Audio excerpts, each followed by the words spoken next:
And we're going to try and cover as much as we can and as much detail as we can, but all this information will also be available on the patch notes when the update goes live. Yep, which again, tomorrow. Which does, of course, mean we also have maintenance tomorrow morning. We do have maintenance tomorrow morning. It starts at 9 a.m. CST. Central Time. So 9 o'clock, the game will go down for a little bit. When it comes back up, kaboom. Kaboom. Kaboom, we have an update. So one of the 3 new characters coming in update 2.2 is Nightmare Batman.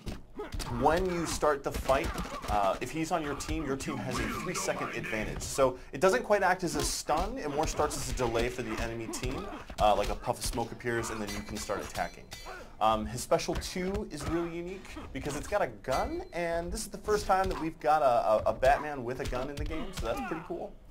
And then his special 3, he just sort of throws like a big barrage of batarangs at the enemy.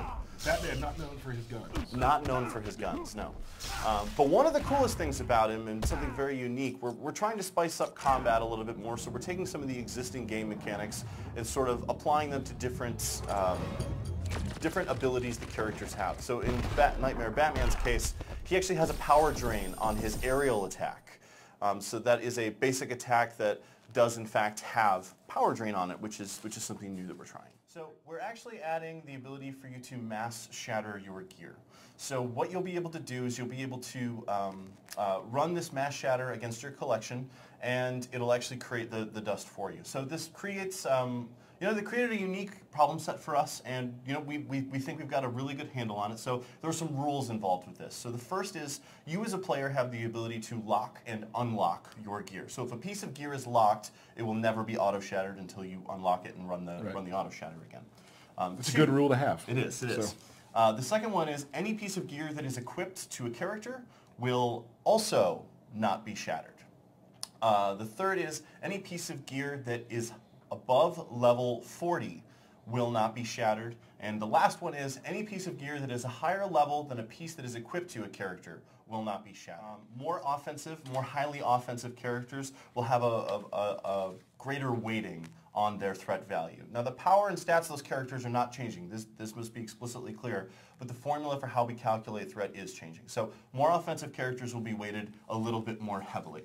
So you will be able to choose a wider range of threat values when you are choosing an opponent.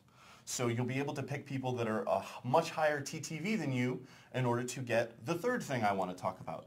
We're now going to start displaying battle rating in the game for those fights. So you'll be able to look at the opponents that the opponents that you can battle in the game, and then decide if you want to go up against somebody that is a much higher difficulty than you for the chance of winning a lot of battle rating. Then the next thing we want to talk about quickly regarding combat is critical versus lethal attacks. So critical attacks and lethal attacks will actually now stack. We found that as players were building up their critical attack, lethal attack became less and less valuable. So what we're doing is allowing the two to stack, and we're changing lethal attacks just a little bit. Lethal attacks will now be unblockable, and we will add a damage multiplier to those lethal attacks when they go off. While the two abilities can stack, you do not have to have a critical hit in order for a lethal attack to go through. Again, then we're going to show you Atrocitus and Dexstar. Yeah, so again, all 3 characters bring something unique to the gameplay itself. So Atrocitus has Dexstar whenever, so first he uses him as a projectile attack. The next thing that he's got is, Dexstar will actually buff your teammates when they tag in. There's a variety of buffs that go along with that. Things like shields and power generation to your teammates. There's a few others. And then in addition to that, he's got something unique with his Blood NATO, his special 2. So his special 2 is the first hazard that actually tracks your opponent. So instead of just throwing down a hazard and hoping your opponent walks into it, this actually tracks them. And then the Vomit attack, his special 1, that also, excuse me, that actually costs health instead of power when you use that. So it's the first attack that doesn't just require power, which is cool. I love his victory animation with the blood tornado cycling around him. Cool. And he'll be available in the League store, correct? Yes, he will be available through Leagues. Yep. Another combat tweak that we're doing. So we're changing how resistance works a little bit, specifically related to talents. We found that they were too situational, so we're actually going to be combining them all into one to make resistance feel much more impactful to combat. But one of the key details is that it doesn't affect gear that has resistance, it only affects talents that have resistance. Okay. So that's one of the big changes that we're doing. And so then in addition to sort of all the different stat changes that I was talking about, we actually are going to display more stats regarding characters. And we're going to show you some previously hidden stats and percentages on your characters. So you'll be able to see that stuff as well. Player account has increased. We are going to raise the player account level. We're going from 60 all the way up to 70, with your max energy going up to 150. At level 70. At level 70, correct. This level up also applies to gear. Gear can now be leveled up to level 70. We're also adding a 6th star to characters. So the 6th star will not require nearly as many shards as acquiring a 5th star for a character. However, we've added new currency to leagues. They are 3 orbs, and each character requires a specific orb in order to level them up to the 6th star. So we've sort of rebalanced raid difficulties 1 and 4 to make them just a little bit easier. We found that a lot of people were sort of struggling, especially on the initial onset, newer players trying to get into raids. So we've sort of rebalanced those a little bit. We're actually going to display a little bit more information to you related to the activity of your league in general. So how active the leadership of your league is, and the activity regarding raids. So you'll be able to get a little bit more insight into how functional that league is before you either join or apply. The next thing we've got is we have 3 league-based achievements. Look for those. Those are going to be some fun little things for you guys to do. And then the last big thing we want to talk about for leagues is league missions. So we got a lot of feedback from the community regarding the difficulty of league missions. Not necessarily the difficulty, but the complexity of them. So we went ahead and made them a little bit more simpler. And again, you can read all of this in the patch notes. There's going to be a little bit more detail in there.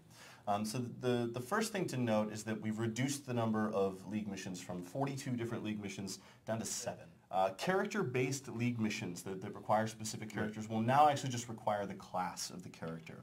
So if you don't, if you play with an agility Batman, or sorry, rather a tech Batman with, say, a tech Deadshot, but you don't really play with Deadshot that much, but there's a league mission for Deadshot, you'll still be able to use those classes towards your league missions, which is nice.